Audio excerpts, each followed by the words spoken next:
Assalamualaikum warahmatullahi wabarakatuh. Hamdan katsiran tayyiban mubarakan fih kama yuhibbu rabbuna wa yardah. Ashhadu an la ilaha illallah wahdahu la syarikalah wa ashhadu anna Muhammadan abduhu wa rasuluh sallallahu alaihi wa ala alihi wa sahbihi ajma'in wa man tabi'ahum bi ihsanin ila yaumiddin. Wa qala tabaraka wa ta'ala fi kitabihil karim, ya ayyuhalladzina amanu taqullaha haqqa tuqatih wa la tamutunna illa wa antum muslimun. Wa qala Rasulullah sallallahu alaihi wasallam, ittaqillaha haitsuma kunt wa atbi'is sayyi'atal hasanata tamhuha wa khaliqin nasa bi khuluqin hasan. Al-ayah wal hadis, amma ba'd. Hadirin wal hadirat, para bapak, para ibu, saudara-saudari sekalian yang semoga senantiasa Allah tetapkan kita semua di atas Islam, di atas iman, dan juga Allah teguhkan hati kita untuk senantiasa menjalankan ibadah kepadanya. Menjalankan ibadah kepadanya dengan ikhlas dan sesuai dengan apa yang diajarkan dan dituntunkan oleh Nabi Muhammad sallallahu alaihi wasallam. Dan pada kesempatan kali ini alhamdulillah, tentunya dengan pertolongan dan taufik dari Allah Subhanahu wa taala, kita bisa hadir di sini. Dan mari juga kita lanjutkan memohon pertolongan dan taufiknya.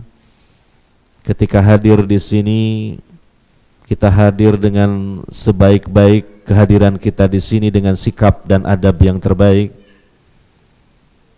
dan juga hati yang ikhlas bahwa kehadiran kita di sini untuk beribadah kepada Allah Subhanahu wa taala, mendekatkan diri kepadanya dengan melaksanakan beberapa perintah-perintahnya. Di antaranya melaksanakan salat, berzikir, berdoa, dan juga menghadiri majelis ilmu. Oleh karenanya mari kita berusaha untuk mengikhlaskan niat kita karena Allah Subhanahu wa taala, sehingga kita beroleh semua kebaikan dan keutamaannya.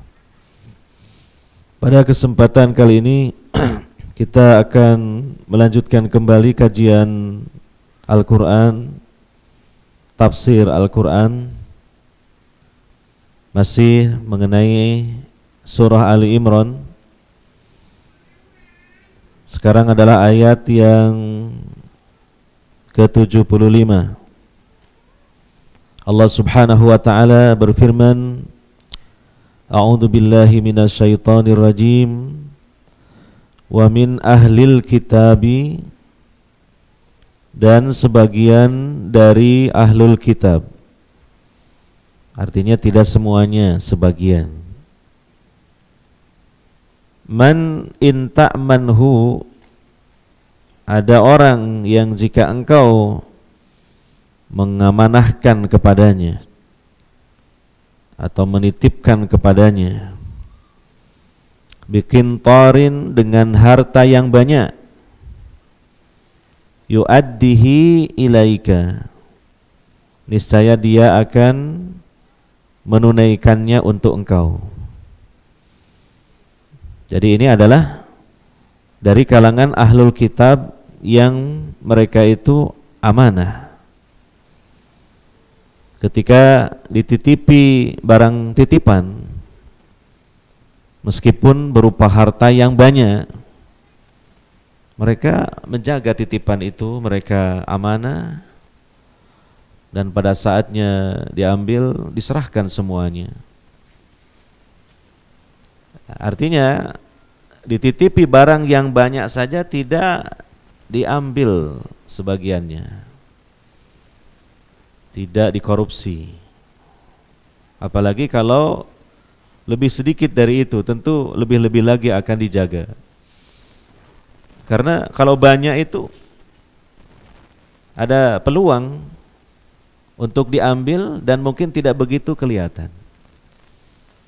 Ya, diambil sebagian kecil karena banyak, sebagian kecil pun juga lumayan.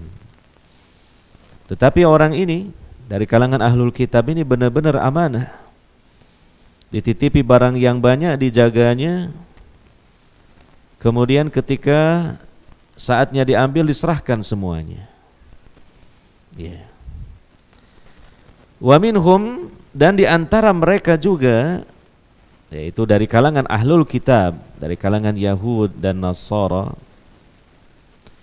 man in ta'manhu bidinarin, ada orang yang jika engkau mengamanahinya dengan harta berupa 1 dinar. Ya, di zaman Nabi SAW berupa emas, ya. Ya, sekitar 4/4 dari kalau sekarang ya 4,25 gram gitu ya. Dititipi emas, ya, yaitu dinar, la yu'addihi ilaika, dia tidak menunaikannya kepada engkau. Jadi dia tidak amanah, padahal hanya dititipi harta sebesar 1 dinar saja. Illa ma dumta alaihi qa'ima, kecuali kalau engkau senantiasa menagihnya, menuntutnya dengan mendesak untuk diambil harta 1 dinar itu, barulah dikembalikan kepada kita yang menitipkan 1 dinar itu kepadanya. Nah, jadi ini kebalikannya. Kalaulah 1 dinar saja, kalau tidak didesak untuk diminta, hampir-hampir saja tidak dikasihkan. Apalagi kalau harta yang banyak, lebih terdorong kuat untuk mengambilnya. Ya. Jadi ada di antara mereka yang seperti itu secara bertolak belakang. Sebagian ada yang amanah, sebagian ada yang tidak amanah. Ya. Jadi di kalangan ahli kitab sendiri, sekalipun mereka secara akidah mereka tersesat, menyimpang, tetapi beragam karakter dan sifat-sifat serta perilaku mereka. Ya. Ada yang memang mengarah kepada kebaikan, ada yang mengarah kepada keburukan. Ada yang jujur, ada yang pendusta, ada yang amanah, ada yang khianah. Ya. Itu memang biasa terjadi di kalangan sekumpulan manusia. Ya, ini menunjukkan bahwa orang kafir pun itu bertingkat-tingkat, ya. Sebagaimana juga orang-orang yang beriman bertingkat-tingkat dari sisi tingkat kesolehan atau kebaikannya. Ya. Dalam istilah para ulama itu adalah yatafadaluna, al-mufadalah, jadi bertingkat-tingkat. Demikianlah yang terjadi, ya. Di kalangan orang kafir bertingkat-tingkat, di kalangan orang beriman bertingkat-tingkat, di kalangan orang musyrik bertingkat-tingkat, orang munafik bertingkat-tingkat. Di kalangan para malaikat bertingkat-tingkat, ada yang tingkat paling tinggi, malaikat Jibril, kemudian yang di bawahnya dan di bawahnya. Di kalangan para rasul, para nabi bertingkat-tingkat, ada yang berada pada tingkatan yang tinggi, yaitu kelompok para rasul yang disebut dengan ulul azmi. Dan di antara ulul azmi yang paling tinggi tingkatannya adalah Nabi Muhammad sallallahu alaihi wasallam. Di antara para sahabat juga bertingkat-tingkat. Tingkatan yang paling tinggi adalah Abu Bakar As-Siddiq. Kemudian setelah itu Umar Ibn Khattab. Kemudian setelah itu antara Utsman dan Ali ada perselisihan di kalangan para ulama. Tetapi insya Allah yang lebih kuat adalah Utsman ibnu Affan, kemudian Ali bin Abi Thalib, dan seterusnya. Di antara orang-orang mukmin juga bertingkat-tingkat. Dan yang tahu secara persisnya tentang tingkatan itu tentu hanyalah Allah Subhanahu wa ta'ala. Maka dari kenyataan seperti ini, marilah kita berusaha untuk meningkatkan derajat kita di sisi Allah Subhanahu wa ta'ala. Meskipun orang-orang beriman banyak, orang-orang bertakwa banyak, tapi kan bertingkat-tingkat. Kita berusaha untuk senantiasa upgrade istilahnya, meningkatkan derajat kita. Harus seperti itu. Karena apa? Pasti semua orang beriman dan bertakwa di akhirat masuk surga. Tetapi mungkin tidak pada satu tingkatan yang sama. Menempati surga yang memang juga bertingkat-tingkat seiring dengan tingkatan keimanan dan ketakwaannya pula. Jadi kita berusaha ya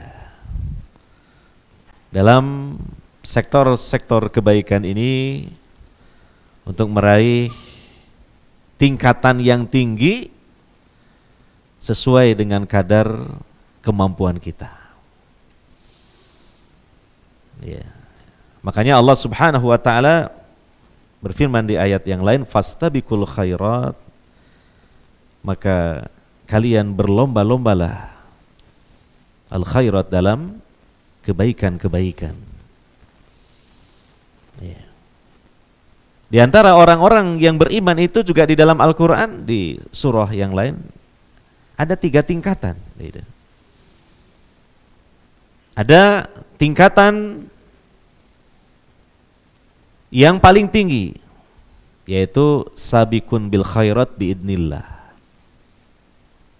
Ini tingkatan yang paling tinggi. Ada yang di bawahnya lagi, yaitu muqtasid. Ini kelas menengah, muqtasid. Ada yang paling bawah, tingkatan yang ketiga, yaitu dhalimun li nafsi, mendolimi dirinya sendiri. Nah, dhalimun li nafsi adalah orang yang beriman, tapi dia di samping senang melaksanakan ibadah, dia masih senang melakukan maksiat. Ada sebagian orang menyingkatnya STMJ, gitu. Sholat terus maksiat jalan. Ini golongan paling bawah, yaitu dhalimun li nafsi. Nah, di atasnya lagi yang di tengah-tengah muqtasid. Orang-orang yang beriman, mereka bersemangat melaksanakan ibadah kepada Allah Subhanahu wa ta'ala, dan juga mereka meninggalkan maksiat-maksiat, tetapi dalam beribadah itu hanya mencukupkan melaksanakan yang fardu, yang wajib-wajib saja, tidak menambahi dengan yang sunnah atau nawafil. Dan untuk yang haram atau yang larangan hanya meninggalkan yang haram saja. Terkadang masih jatuh dalam perkara yang syubhat, demikian juga yang makruh. Nah, ada lagi yang ketiga, yang paling atas, tingkatan yang paling atas, yaitu sabiqun bil khairat biidnillah. Orang yang mereka terdepan di dalam melakukan kebaikan-kebaikan, ya. Yang selalu mereka itu bercepat-cepat melakukan kebaikan. Nah, mereka adalah orang-orang yang beriman, yang semangat dalam melaksanakan ibadah, bukan hanya yang fardu, yang wajib saja, bahkan yang sunnah-sunnah pun dilaksanakan. Demikian terhadap larangan, bukan hanya yang haram saja ditinggalkan, tapi yang syubhat, bahkan yang makruh pun ditinggalkan. Nah, ini tingkatan yang paling tinggi. Dan biasanya dalam keterangan hadis sahih riwayat Al-Bukhari, Wali-wali Allah itu Allah biasanya angkat dari kalangan orang-orang yang beriman, golongan yang paling tinggi tadi, sabiqun bil khairat biidznillah. Nah, itu diantara hamba-hamba Allah. Demikian coba kita terapkan pemahaman kita masalah tingkatan ini. Misalnya kita melaksanakan sholat, katakan sholat maghrib tadi, kita melaksanakan sholat ini kan bertingkat-tingkat, walaupun sama waktunya, yaitu di awal waktu maghrib, tapi tentu bertingkat-tingkat. Hanya sekedar sholat sajakah badannya melakukan gerakan-gerakan dan lisannya membaca bacaan, tapi hatinya tidak khusyuk. Ini tingkatan juga, ya tingkatan yang masih rendah.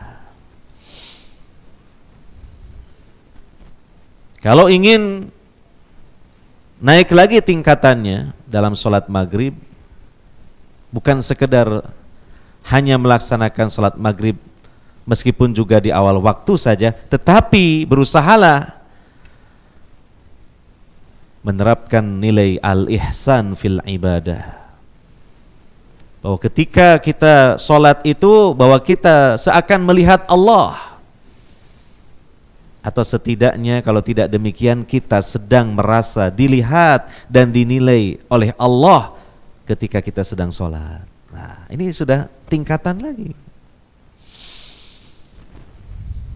Ngaji juga demikian, ini bertingkat-tingkat, walaupun di sini tidak terlalu banyak yang ikut ngaji. Monggo pilih tingkatan yang mana. Bukan berarti tempatnya. Kalau di sini tempatnya ada dua, lantai bawah sampai lantai yang kedua. Bukan itu maksudnya. Tapi dari sisi keikhlasan bertingkat-tingkat. Dari sisi mengikuti pengajian bertingkat-tingkat. Ada yang memperhatikan, ada yang tidak memperhatikan. Ya, bertingkat-tingkat. Maka marilah ya, kita ngaji ya sudah lama, ibadah sudah lama. Sebisa mungkin jangan stagnan, artinya tetap saja pada tingkatan itu. Mari berusaha kita tingkatkan lagi. Tingkatkan lagi. Itulah yang disebut dengan kualitas. Sesuai dengan firman Allah Ta'ala di surah Al-Mulk, alladzi khalaqal mauta wal hayata liyabluwakum ayyukum ahsanu amala. Dialah Allah yang menciptakan kematian dan kehidupan, supaya Dia menguji kalian siapakah di antara kalian yang terbaik amalnya. Terbaik amalnya itu menunjukkan kualitas, bukan kuantitas. Nah, itu tadi berkaitan dengan memahami tingkatan-tingkatan tadi. InsyaAllah sebentar lagi kita akan bertemu dengan Ramadan. Ya, semoga Allah Ta'ala pertemukan kita dengan Ramadan tahun ini. Allahumma sallimna ila Ramadan wa sallim lana Ramadan wa tasallamhu minna mutaqabbala. Orang puasa pun bertingkat-tingkat. Kata Imam Ibnul Qayyim ada 3 tingkatan. Tingkatan awam puasanya hanya menahan lapar dan haus dan tidak berhubungan badan dengan pasangannya ketika berpuasa di siang hari. Ini tingkatan awam, rendah. Naik lagi tingkatan yang kedua, tingkatan al-khawas, orang-orang yang khusus. Puasanya lebih daripada orang-orang yang ada di tingkatan pertama tadi. Dia tambahkan lagi bahwa dia mempuasakan seluruh anggota badannya dari maksiatnya masing-masing. Nah, ini kan tidak mudah tuh. Orang puasa tapi matanya masih melihat yang haram, berarti matanya belum berpuasa, baru puasa perut dan mungkin yang di bawah perut saja. Nah, ini tingkatan namanya. Nah, tingkatan yang ketiga paling tinggi, tingkatan khawasul khawas, yang khusus daripada yang khusus. Bukan hanya seperti tingkatan khawas, tapi ditambah lagi apa? Mempuasakan hatinya dari maksiat-maksiat hati. Wah, maksiat hati itu banyak. Dan mengendalikan hati itu bukan hal yang mudah. Iya, suudzon kepada Allah, kemudian suudzon kepada sesama manusia. Muncul hasad, muncul kebencian kepada sesama saudara muslim dengan tanpa dibenarkan oleh syariat. Ini berarti hatinya belum berpuasa. Nah, jadi ini ya, memang demikian qadarullah, takdir Allah, dan ada hikmahnya. Allah menciptakan berbagai hal itu ada tingkatan-tingkatan. Ya. Yaitu pelajaran yang dapat kita ambil berkaitan dengan derajat diri kita pun ya bertingkat-tingkat. Maka ada istilah madarijus salikin, tingkatan-tingkatan yang dititi oleh orang-orang yang menitinya. Lah, sebagai bahan muhasabah bagi diri kita, apakah selama ini kita berislam, beriman, beribadah dalam ilmu, amal, dakwah, apakah stagnan ataukah ada peningkatan-peningkatan? Ya memang stagnan ini juga perlu disyukuri karena setidaknya itu termasuk istiqomah ya. Tapi afdol lagi, utama lagi kalau itu di samping istiqomah ada peningkatan-peningkatan. Kalaulah bukan menambah kebaikan, namun mungkin kebaikan yang sudah ada ditingkatkan mutu dan kualitasnya. Kalau dulu ngaji ya sing penting pokoknya budal berangkat. Yo. Lalu ya gabung di majelis ilmu dapat fadilahnya, menuntut ilmu dapat berkahnya di majelis ilmu. Nah.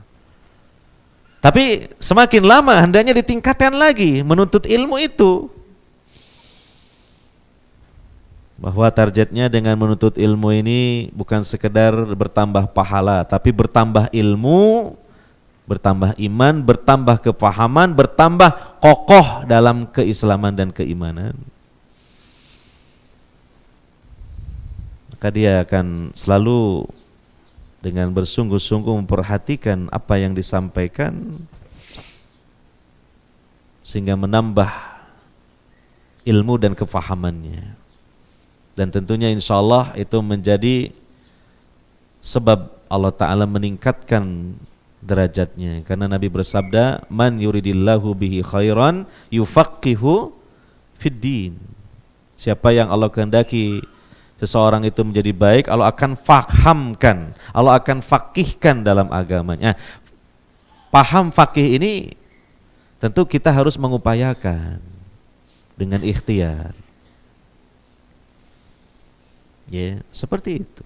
Sama dengan kita baca buku, jangan cuma bangga, saya sudah khatam baca buku, ini selesai.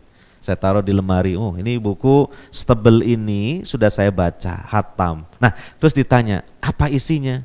Embolali. Nah, terus gimana? Iya. Dapatkah Anda menjelaskan ringkasannya buku yang telah Anda baca? Dapatkah Anda mengambil ilmu-ilmu, hikmah-hikmah, pelajaran-pelajaran yang mempengaruhi untuk peningkatan keimanan dan ketakwaan Anda setelah Anda menghatamkan membaca buku itu? Ternyata enggak sama sekali. Oh, cuma lewat saja kalau begitu. Itu namanya tingkatan masih rendah.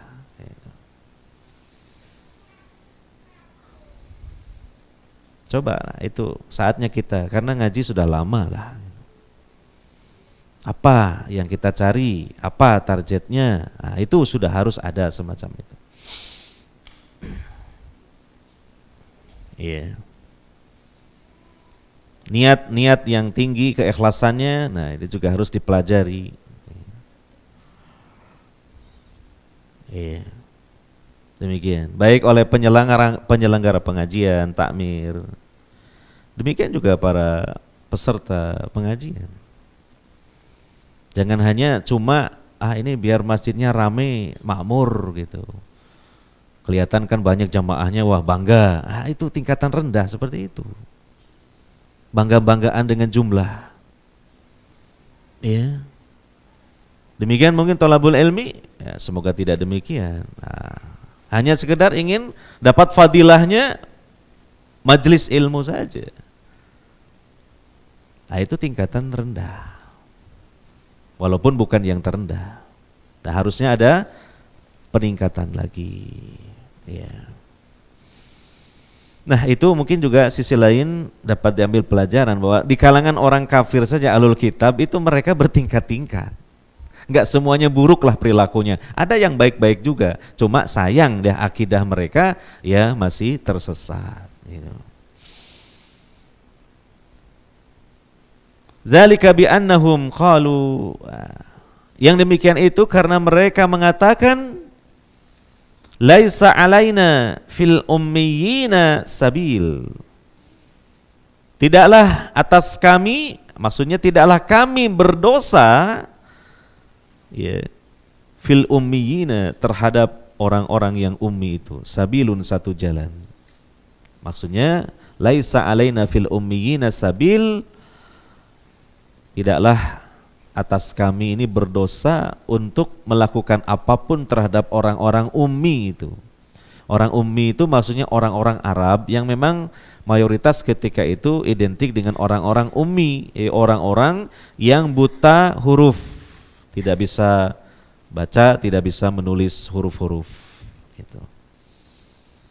Jadi ada anggapan seperti itu. Ya.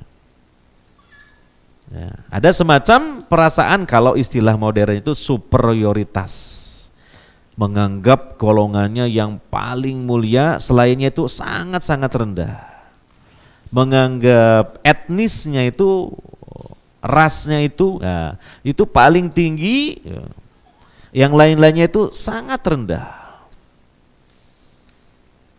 Dan memang terutama di kalangan Yahudi itu pemahaman seperti ini melekat itu. Dari dulu sejak zaman nenek moyangnya sampai sekarang ini, hari ini. Orang-orang Yahudi. Ya.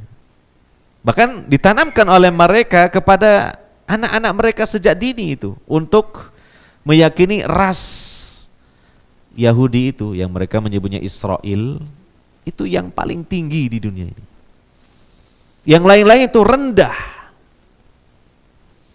Bahkan masalah mereka menyebutnya sangat ya betul-betul merendahkan sehingga mereka mengungkapkan bahwa rendahnya ras-ras selain mereka itu sederajat dengan binatang-binatang yang ada. Ya. Apalagi ketika mereka berkonfrontasi atau bermusuhan, maka sudahlah selain ras mereka itu rendah ditambah lagi posisinya menjadi musuh, maka betul-betul mereka akan menghinakan, merecehkan, merendahkan luar biasa. Nah, bisa kita saksikan apa yang terjadi, bagaimana sikap orang-orang Israel di Palestina itu. Memang berangkat dari akidahnya begitu. Di antaranya di sini disinggung dalam Al-Qur'an surah Ali Imran itu. Ya, di antara mereka ada yang tidak aman, seolah-olah halal bagi mereka mengambil harta-harta orang ummi itu. Ya, mereka menganggapnya ini bukan perkara yang besar, ini bukan merupakan dosa. Gitu. Jadi ada ditanamkan dalam keyakinan mereka seperti itu. Ya. Wa yaquluna 'alallahil kadzib, dan mereka mengatakan atas Allah, atas nama Allah, al-kadziba, kedustaan. Wahum ya'lamun, padahal mereka mengetahuinya. Jadi menganggap rendah ras lain, dan ketika berbuat jahat ya, atau mengambil hak dari ras yang lain itu tidak dianggap dosa, itu mereka mengatasnamakan ini ajaran agama kami. Nah ini coba. Ini kan lebih parah lagi daripada kejahatan biasa ya. Kalau kejahatan biasa itu mungkin yang melakukan kejahatan merasa itu buruk, itu jelek, tapi mereka melanggarnya karena mengikuti hawa nafsu. Tapi yang lebih parah lagi, kejahatan dibungkus dengan pembenaran dari agama. Nah, itu. Iya. Ini ada di kalangan orang-orang Yahudi. Lalu juga dapat dilihat nih sebagian dari ajaran Yahudi ini merembet ke ajaran Syiah. Berbuat jahat kepada Sunni itu bagus, dapat pahala. Apalagi Syiah yang sektenya ekstrim seperti Nusairiyah. Contohnya yang ada di Suriah itu. Coba dilihatlah di kitab-kitab para ulama, Syiah itu sektenya banyak, termasuk sekte yang kejam itu sekte Nusairiyah. Diterangkan oleh Imam As-Sakhrastani dalam kitab Al-Milal wan Nihal. Nah itu kan Syiah itu kan agama bikinan Yahudi. Ada satu tindak kejahatan ya terhadap kalangan-kalangan selain mereka, lalu diatasnamakan agama. Nah ini contohnya Allah sebutkan pemerakarsa dari ajaran Syiah yaitu orang Yahudi. Ya, nah, mereka mengatakan ini ajaran Allah. Nah, berarti mereka itu apa? Wa yaquluna 'alallahil kadzib wa hum ya'lamun. Nah, kemudian ayat yang ke-76 Allah Ta'ala menegaskan bala man aufa bi ahdihi. Sebenarnya barang siapa yang menepati janji ya, janjinya wattaqa dan dia bertakwa fa innallaha yuhibbul muttaqin maka sesungguhnya Allah itu mencintai orang-orang yang bertakwa. Jadi bukan hanya al-wafa saja tetapi dilandasi dengan ketakwaan kepada Allah. Itulah yang mendapatkan ridho dan pahala dari Allah Subhanahu wa taala.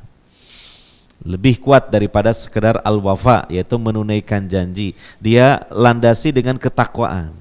Itulah. Dan akan lebih kuat dalam menunaikan janji kalau dilandasi dengan takwa karena dia yang paling dia lihat adalah Allah Subhanahu wa taala. Dalam artian dilihat bukan dengan mata kepala ya.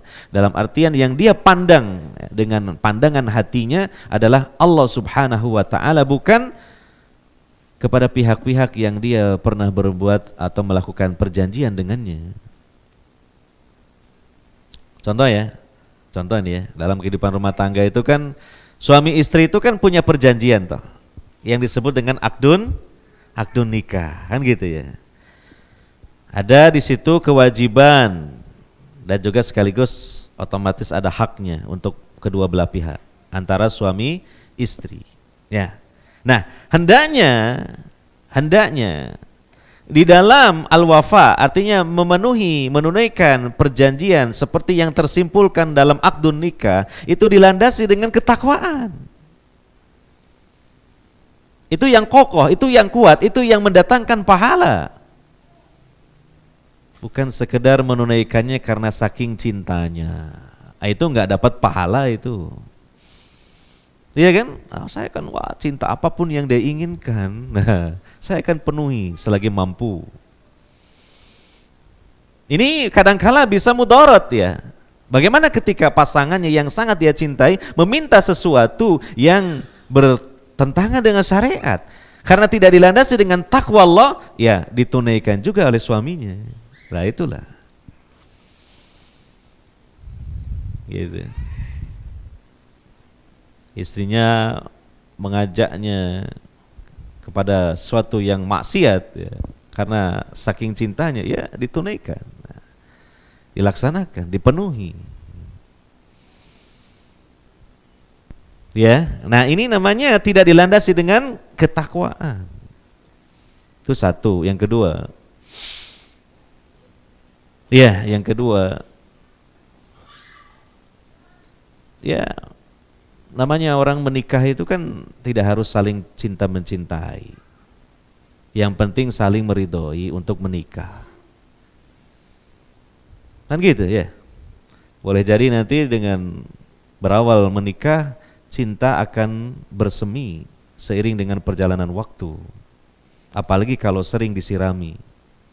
Kan gitu bahasanya. Tapi umpamanya ada muncul rasa cinta tapi ya tidak seberapa.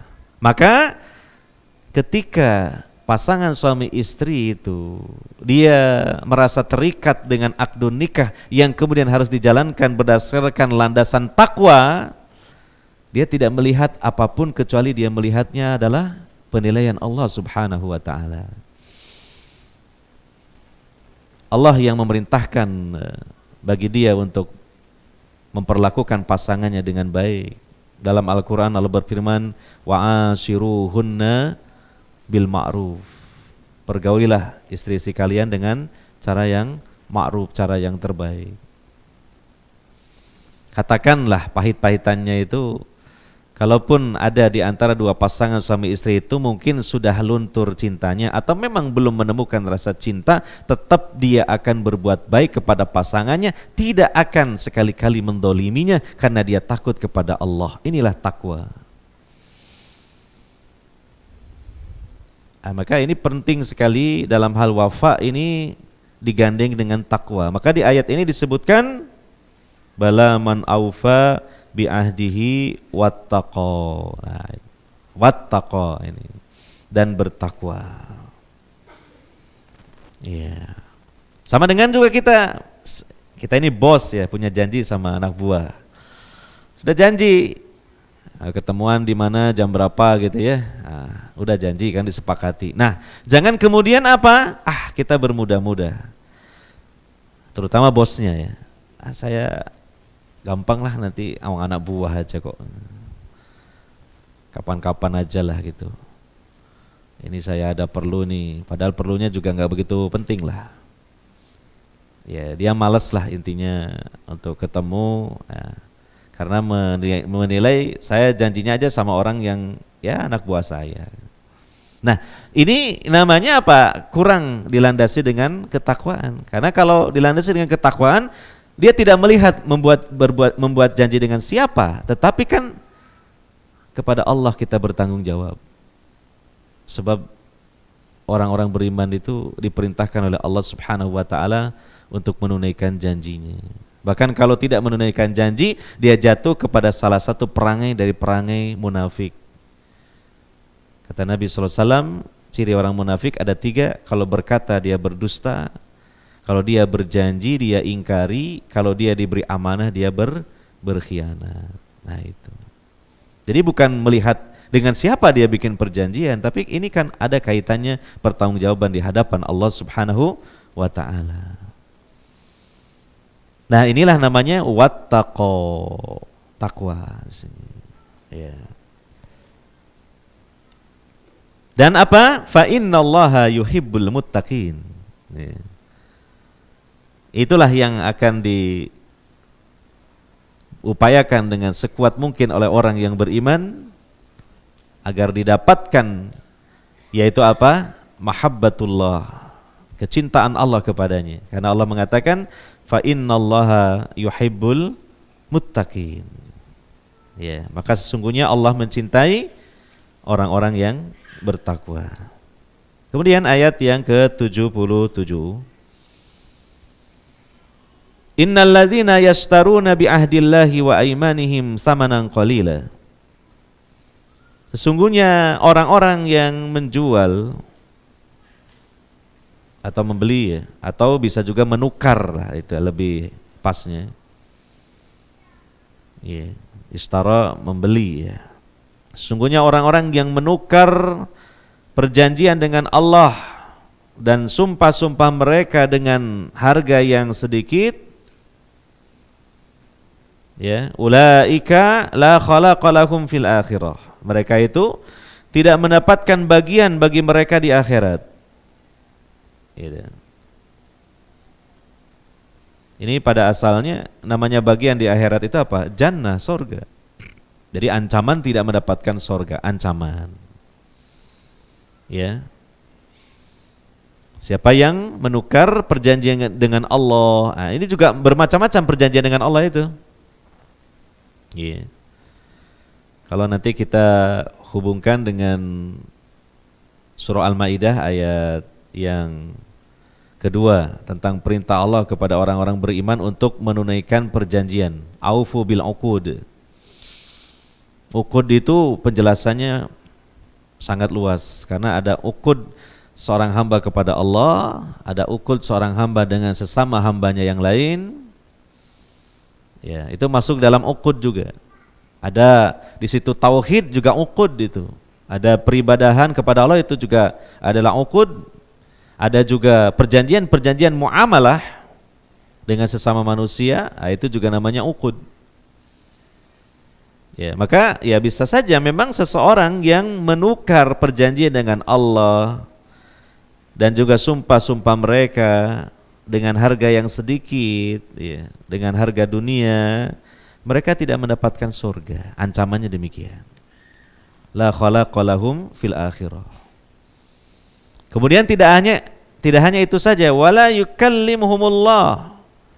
Allah tidak akan berbicara kepada mereka. Wala yanzuru ilaihim, Allah tidak akan melihat mereka yaumal qiyamah, pada hari kiamat. Wala yuzakkihim, dan Allah tidak akan mensucikan mereka. Walahum adzabun alim, dan bagi mereka disediakan siksaan yang pedih. Jadi sudah berapa ini hukumannya? Terlebih perjanjian dengan Allah ini adalah sesuatu yang sangat pokok sekali, yaitu tauhid. Ya, itu namanya perjanjian dengan Allah, karena seluruh manusia itu ketika di alam arwah sudah berjanji, ya, di hadapan Allah, mengikat perjanjian dengan Allah untuk mentauhidkannya. Semua manusia. Allah mengatakan, alastu bi rabbikum, bukankah aku ini Rabb kalian? Qalu bala, syahidna. Mereka mengatakan, arwah itu ya, di alam arwah, ya, arwah-arwah manusia, ya, kami bersaksi. Jadi ini sudah perjanjian kita. Maka ketika manusia terlahir, lalu tumbuh berkembang menjadi manusia dewasa, setelah itu mereka mengikuti ajaran selain Islam yang diajarkan oleh Nabi SAW, mereka keluar dari nilai tauhid, maka sesungguhnya mereka telah melanggar perjanjian mereka dengan Allah Subhanahu wa taala. Jadi kita ini takdirnya demikian, di alam semesta ini terlahir dan hidup sudah terikat dengan ikatan perjanjian kita dengan Allah Subhanahu wa taala. Mari kita kesadari hal tersebut, kita terus berpegang teguh mengikat perjanjian tersebut dan melaksanakannya sampailah nanti kita menghadapnya lagi, menghadap Allah Subhanahu wa taala. Ya.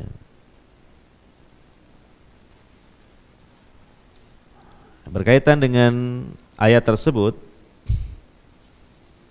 dalam tafsir Ibnu Katsir itu disampaikan beberapa hadis. Di antaranya kita ambil satu hadis yang diriwayatkan oleh Imam Ahmad, ya.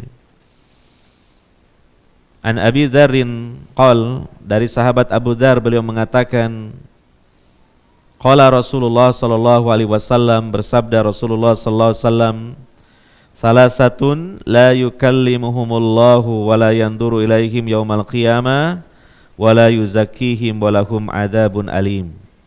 Ada 3 kelompok manusia, Allah tidak berbicara kepada mereka, tidak melihat mereka pada hari kiamat, tidak mensucikan mereka, dan bagi mereka siksaan yang pedih.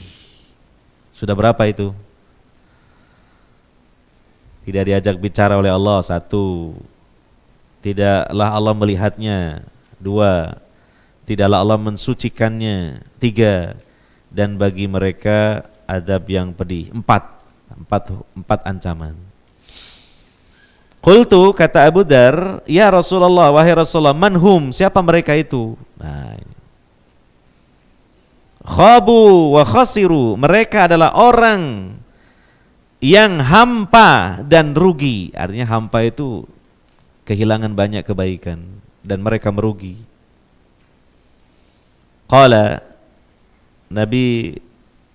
Qala, beliau mengatakan wa'adahu. Jadi Abu Dzar mengatakan wa'adahu Rasulullah sallallahu alaihi wasallam salasa marratin. Bahkan Nabi sallallahu alaihi wasallam mengulangnya sampai 3 kali. Qala, Nabi bersabda, al-musbilu, seorang laki-laki, ya laki-laki dewasa yang isbal. Nah, jadi kan ini perkara yang ya banyak ya kaum muslimin juga kurang paham masalah ini gitu. Ada yang membaca keterangan mengenai haramnya isbal juga masih bercampur dengan subhat gitu. Di antara subhatnya apa? Kalau nggak sombong nggak apa-apa, gitu. Yeah. Padahal ini termasuk perkara yang besar, gitu ya. Yang kedua, wal munafiqu atau wal munfiqu bisil sil'atahu bil halifil kadhib. Orang yang melariskan dagangannya dengan sumpah palsu. Ini golongan yang kedua. Kemudian yang ketiga, wal mannan, orang yang suka mengungkit-ngungkit kebaikan, sehingga ya membuat terluka perasaan orang yang diberi kebaikan oleh dia itu. Nah ini kan tiga kelompok ini kan sangat mungkin saja menjangkiti kita kaum muslimin itu. Iya kan? Padahal ancamannya begitu berat pada hari kiamat gitu. Betul apa tidak? Yes, semoga Allah menjaga kita, melindungi kita dari tiga hal ini. Pertama, musbil. Wah, ini masalah ya. Tidak ada subhat masalah isbal ini. Ya, syariat Allah berupa larangan isbal ini termasuk hal yang gharib. Gharib itu apa? Langka, jarang didengar, jarang disampaikan, jarang dibahas. Yang kedua, apa? Kalau nggak sombong, nggak apa-apa. Yang ketiga apa? Mendingan isbal. Sebab kalau isbal khawatir dituduh ikut. Nah itu, masya Allah. Iya. Nah ini yang tidak isbal ini justru identik dengan wah ini kelompok radikal, gitu kan? Masya Allah ini. Salah satu dari gorobatul Islam lah, jadi keterasingan ya sebagian ajaran Islam ini. Padahal justru ini musbil ini adalah perkara yang justru mengkhawatirkan karena itu tadi termasuk salah satu dari tiga kelompok manusia yang Allah tidak berbicara pada mereka, tidak melihat mereka, tidak mensucikan mereka. Allah menyiapkan adab yang pedih pada hari kiamat gitu. Gitu ya. Dan masalah ini juga termasuk bagi kita-kita yang mungkin sudah berusaha tidak isbal ini, ya harus sabar. Karena apa? Ya kadang dipelototi, kan gitu ya. Nah, kadang dibisik-bisiki, kadang bahkan dicibir. Iya kan? Macam-macam cibiran. Sabar. Sebabnya kita takut dengan neraka Allah, dan neraka Allah itu tidak bisa disabari. Fama asbarahum 'alan nar. Tidak ada manusia yang sabar dengan neraka itu. Enggak bisa disabari. Kalau ada orang masuk neraka bisa sabar, berarti dia dapat nikmat walaupun tidak sepenuhnya. Itu tidak ada seperti itu. Iya. Nah ini musbil. Nah ini kita perlu bacakanlah sedikit masalah ini, diulang lagi. Sudah Isa belum ini? Belum? Hah? Oh sudah. Ya. Berarti kita pending dulu, kemudian dikumandangkan dulu adzan Isa lah di masjid kita ini. Untuk yang bertugas dipersilakan. Alhamdulillahirabbil alamin, wassalatu wassalamu ala nabina Muhammadin wa ala alihi wa sahbihi ajmain, amma ba'd. Masalah syariat berupa larangan. Nah, syariat kan tidak harus perintah, bisa berupa larangan. Ya, yaitu larangan isbal bagi laki-laki muslim Jadi sebagian di antara kita masih memiliki pemahaman yang belum tepat di dalam memahami masalah larangan isbal ini. Sehingga tidak sedikit yang ya tidak mengindahkan larangan ini. Ya itu, dan saya tahu itu ada sebagian mengatakan bahwa masa gara-gara kain beberapa senti aja kita masuk neraka kan gitu. Ya itu.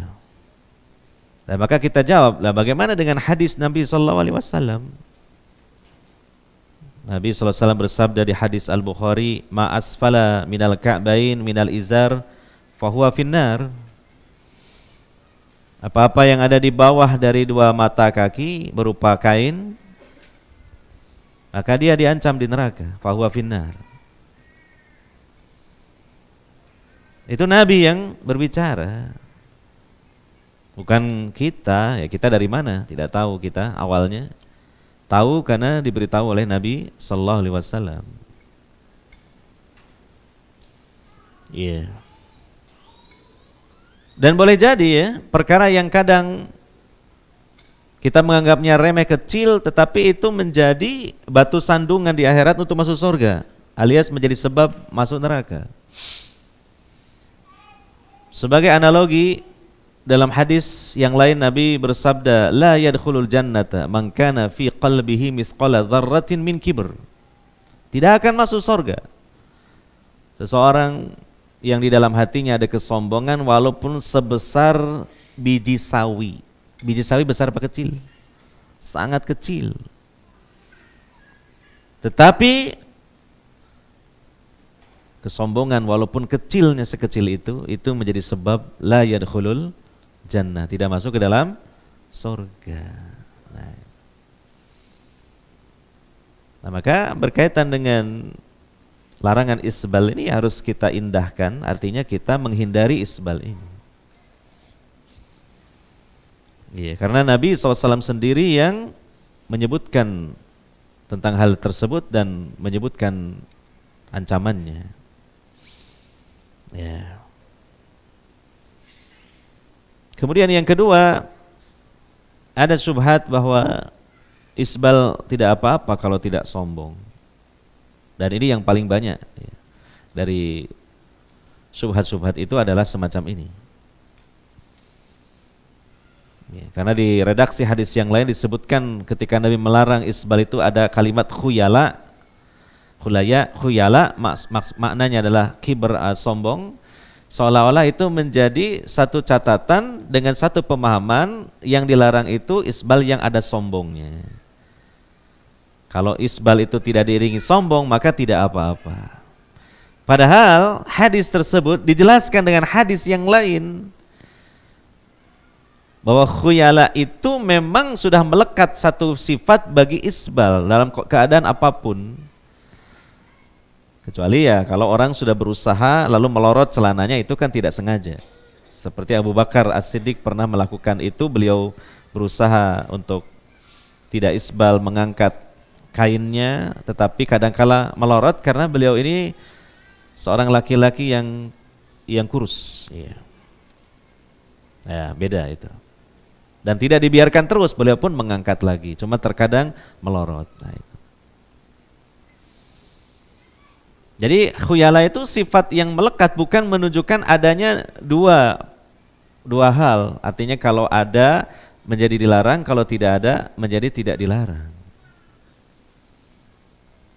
Ya. Sama kalau kita mengucapkan syirik yang buruk. Nah, bukan berarti ada syirik yang baik gitu loh. Ada syirik yang baik. Syirkul qabih, syirik yang buruk ya. Tidak kemudian dipahami ada syirik yang baik, karena semua syirik adalah buruk ya. Sifat buruk itu untuk semakin memperkuat tentang buruknya syirik itu. Iya. Nah, kalau kita tengok hadis-hadis yang lain, di antaranya hadis yang dikeluarkan oleh Imam Muslim, Abu Dawud dan juga Ahmad dari sahabat Ibnu Umar radhiyallahu anhuma, beliau mengatakan, sahabat Ibnu Umar tahu ya? Putranya Umar bin Khattab radhiyallahu anhuma. Dan Ibnu Umar ini terkenal seorang sahabat yang sangat disiplin ittiba kepada Nabi sallallahu alaihi wasallam. Sangat kencang sekali dalam hal ittiba'nya kepada Rasulullah sallallahu alaihi wasallam. Kata beliau, marartu ala Rasulillah sallallahu alaihi wasallam wa fi izari istirkha. Ya. Faqala ya Abdullah irfa' izarak. Farafa'tuhu thumma qala zid fazidtu famaziltu atakharraha ba'du. Kata sahabat Ibnu Umar, saya pernah berpapasan dengan Rasulullah sallallahu alaihi wasallam. Sedangkan kainku ini ya terjurai, kalau bahasa Jawanya ngelembreh gitu kan. Ya, sehingga mungkin ya menutup kedua mata kakinya. Maka Nabi SAW melihat tersebut langsung menegur, wahai Abdullah, angkat kainmu, angkat sarungmu. Kata Ibnu Umar, aku mengangkat sarungku. Kemudian Nabi melanjutkan lagi, zid, angkat lagi, tambahkan, angkat lagi, ke atas lagi. Maka aku angkat lagi. Iya kan? Maka kata sahabat Ibnu Umar, aku senantiasa memperhatikan kainku itu, sarungku itu setelah ditegur oleh Nabi sallallahu alaihi wasallam.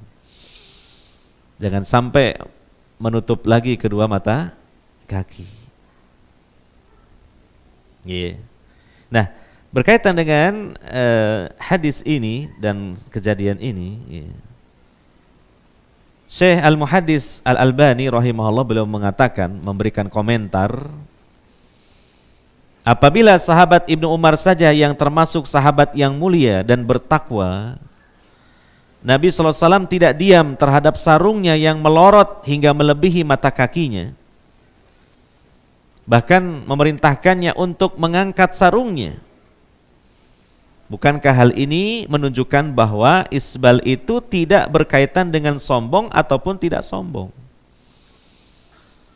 Karena apa? Ibnu Umar kan gak mungkin sombong dia. Tapi tetap saja Nabi menyuruhnya untuk tidak isbal. Artinya mengangkat kainnya hingga tidak menutupi kedua mata kaki. Ini namanya fikih seperti ini, mafhum, pemahaman. Iya kan? Seandainya isbal kalau tidak sombong itu nggak apa-apa. Ya. Kemungkinan Nabi membiarkan Ibnu Umar itu untuk isbal karena apa? Ibnu Umar bukan orang yang sombong. Beliau tahu haramnya sombong. Beliau sangat takut dengan melakukan sombong. Gitu. Iya kan? Lagi pula dalam kebiasaan kita, apanya sih yang mau disombongkan kalau kita isbal itu gitu lah. Sombong itu kan misalnya memperlihatkan wah kekayaan, perhiasan, atau mungkin jalan kaki dengan apa? Petantang petenteng gitu kan. Kalau cuma melebihkan kain sedikit di atas apa sampai melewati mata kaki, itu bukan hal yang umumnya untuk disombongkan. Kalau bukan justru penampilan begitu itu bagian dari sombong justru gitu loh. Bisa dipahami ya? Nah ini. Ya, saya Pak sudah paham Pak larangan isbal, saya tidak isbal. Iya, tapi kan biar ada bahan lagi tambahan ilmu untuk menyampaikan ke yang lain. Saya juga nanti dapat pahala besar. Dan barangkali kelabakan ketika ada subhat seperti ini gitu loh. Antum menyampaikan dapat pahala. Ya dah. Nah.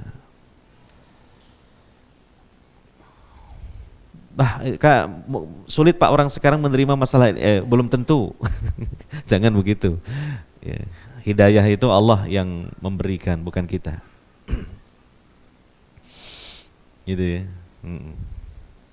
Dulu kita juga isbal lah rata-rata gitu kan. Bahkan nggak paham itu isbal itu apa. Iya kan? Nah, sekarang beli celana bagus baru isbal langsung dipotong. Gitu. Nah, alhamdulillah, itulah hidayah ya. Gitu. Kemudian hadis yang kedua, ya, hadis yang kedua diriwayatkan oleh Imam Abu Dawud dan Imam At-Tirmidzi. Rasulullah SAW bersabda kepada Abu Jurai, Jabir bin Sulaim radhiyallahu anhu. Ya, kepada Abu Jurai. Kata Nabi SAW, irfa izaraka ila nisfis sak. Fa in abaita fa ilal ka'bain. Wa iyyaka wa isbalal izari fa innaha minal makhilah. Wa innallaha la yuhibbul makhilah. Ya, ini hadis ini jelas sekali ini. Penunjukannya jelas sekali. Ya. Sorihud dalalah, jelas sekali penunjukannya. Angkat kainmu hingga sampai ke pertengahan betis. Nah, ini yang afdol, sampai pertengahan betis. Ya Wahmi, punya celana kamu sampai bawahnya pertengahan betis? Iya. Nah, makanya ngaji itu juga bertingkat-tingkat, tadi sudah saya jelaskan gitu. Kamu milih tingkatan yang mana itu?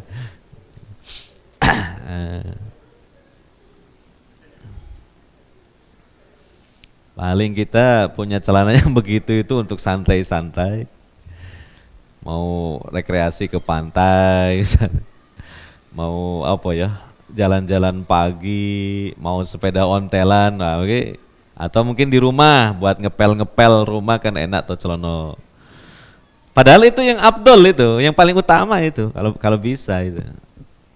Ujung bawahnya itu sampai setengah betis. Apa? Oh punya, jawabannya kok lamban sekali baru jawab punya dari tadi. Waduh, baru connect ya. Nah, jika kamu tidak bisa, nggak mau ya, fa'in abaita, fa'ilal ka'bain, nah itu sudah batasan terakhir. Sampai mengena ke ujung dari kedua mata kaki itu. Tapi tidak menutupi kan itu, tidak menutupi. Makanya mohon maaf ya teman-teman yang kerja di dinas-dinas itu, instansi-instansi resmi ya. Nanti kalau saya tidak isbal, waduh jadi sorotan Pak. Sebenarnya enggak, coba disiasati. Yang penting kan tidak menutupi kedua mata kaki. Bahkan lebih tidak kelihatan lagi kalau pakai sepatu yang haknya yang ininya panjang. Jadi jangan kemudian mencari rukhsah sendiri, nggak apa-apa saya isbal karena saya kan terpaksa kerja di kedinasan gini. Nah, yang penting kan tidak menutupi kedua mata kaki. Nah, ya, kalau persis di atas mata kakinya persis, nggak masalah, kan belum menutupi. Gitu. Nah, kata Nabi kan demikian, fa'ilal ka'bain, sampai, jadi sudah melekat sekali dengan ujung atasnya mata kaki itu. Nah, kalau nanti pakai sepatu yang agak tinggi, pakai kaos kaki, enggak begitu mencolok gitu loh. Ya kan? Setidaknya tidak jatuh ke dalam larangan isbal. Ya. Nah, perhatikan lagi kalimat dari Nabi SAW berikutnya. Wa iyyaka wa isbalal izar, jauhi oleh kamu isbal. Fa innaha minal makhilah. Isbal itu termasuk kesombongan. Jelas ya? Jadi bukan kalau sombong itu yang dilarang. Kalau tidak kalau sombong ya betul itu yang dilarang. Kalau tidak sombong itu enggak apa-apa. Enggak. Isbal itu sendiri sudah merupakan sebuah apa? Kesombongan. Allah menilai seorang hambanya laki-laki yang isbal itu dia berpenampilan sombong gitu loh. Berpenampilan sombong.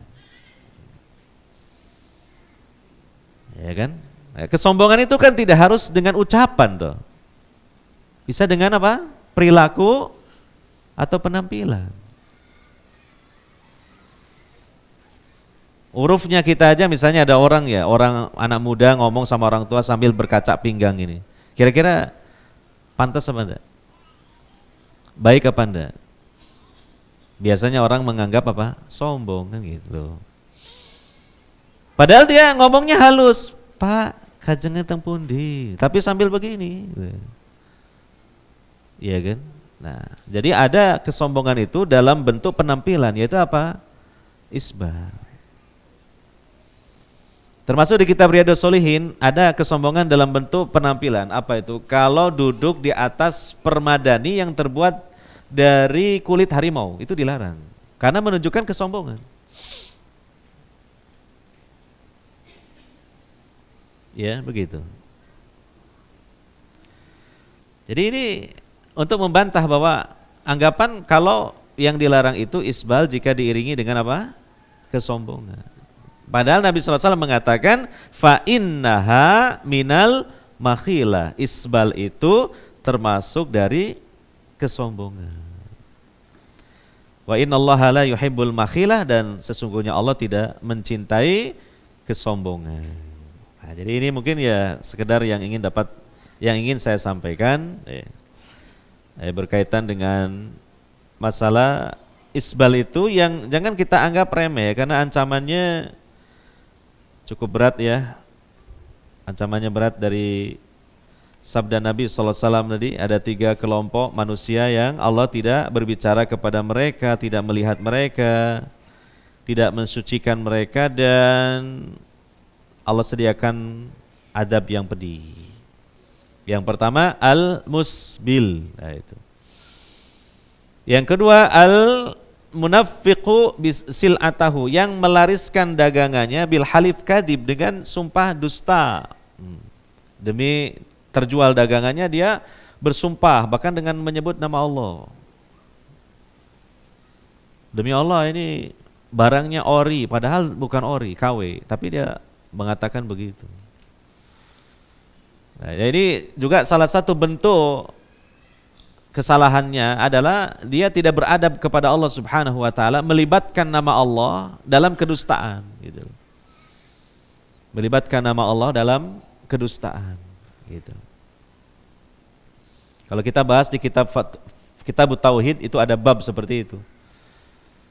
Ya, membawa nama-nama Allah dalam hal-hal yang buruk. Ya, di antaranya dalam kedustaan.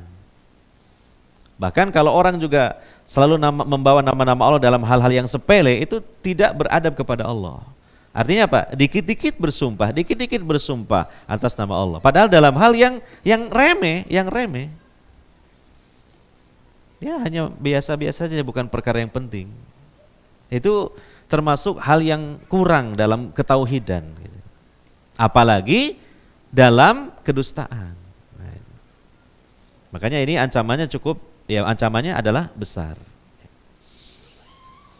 Yang ketiga wal mannan, orang yang suka mengungkit kebaikan. Nah, hati-hatilah, ini sangat kadang mudah sekali ya orang ya.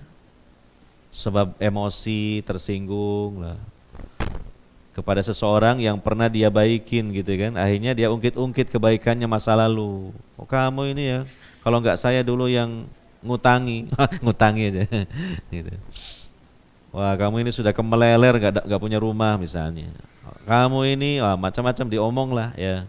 Hati-hati lisan kita, ini ditahan saja, dikendalikan, karena ya pertama bisa menghilangkan pahala sedekahnya kan. Ya ayyuhalladzina amanu la tubtilu shadaqatikum bil manni wal adha. Yang kedua, ini dalam hadis disebut salah satu dari 3 kelompok manusia yang Allah tidak berbicara kepada mereka, tidak melihat mereka di hari kiamat, tidak mensucikan mereka, dan Allah menyediakan siksaan yang pedih. Nah, ini. Termasuk mungkin ini dalam ya muamalah suami istri lah ya, kadang ketika bertengkar gitu kan.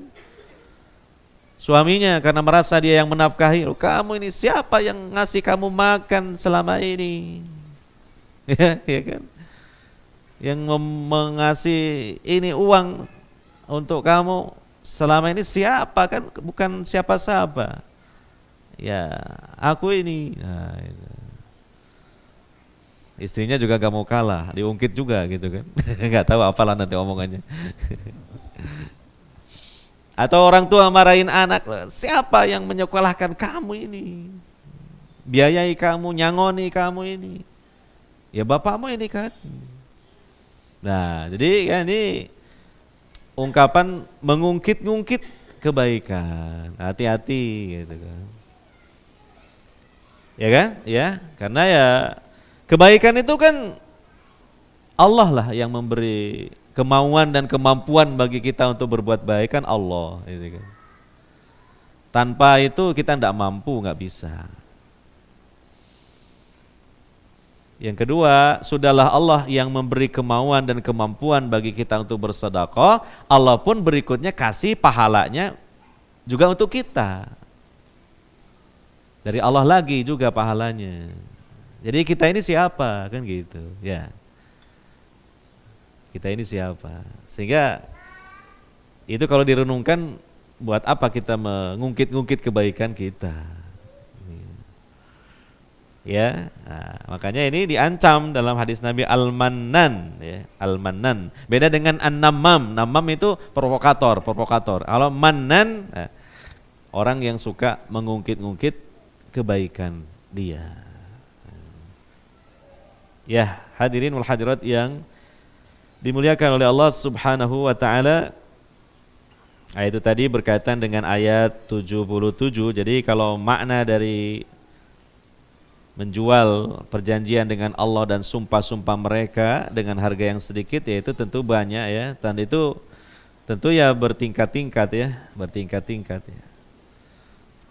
Tentang keimanan, ketauhidan, bisa jadi dijual untuk mendapatkan secuil kenikmatan dunia, ya. Lalu dia mendapatkan kekufuran, dia murtad dari Islam, dia meninggalkan tauhid, ya. Ya ini jelas ya, la khalaqalahum fil akhirah. Dia tidak mendapatkan sorga untuk selamanya bahkan, karena tidak ada lagi imannya. Imannya sudah dijual di dunia.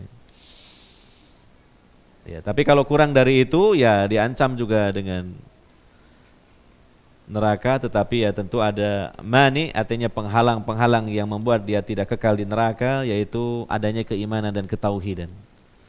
Jadi itu juga bertingkat-tingkat. Ya, termasuk tadi isbal, bukan berarti andaikan orang masuk neraka dengan sebab isbal lalu kemudian dipahami masuknya selama-lamanya, ya tidak, ya kan? Selagi dia punya iman, punya tauhid, tentu itulah menjadi sebab dia tidak dikekalkan siksaannya di dalam neraka. Tetapi kan kita jangan menggampang-gampangkan neraka. Karena apa?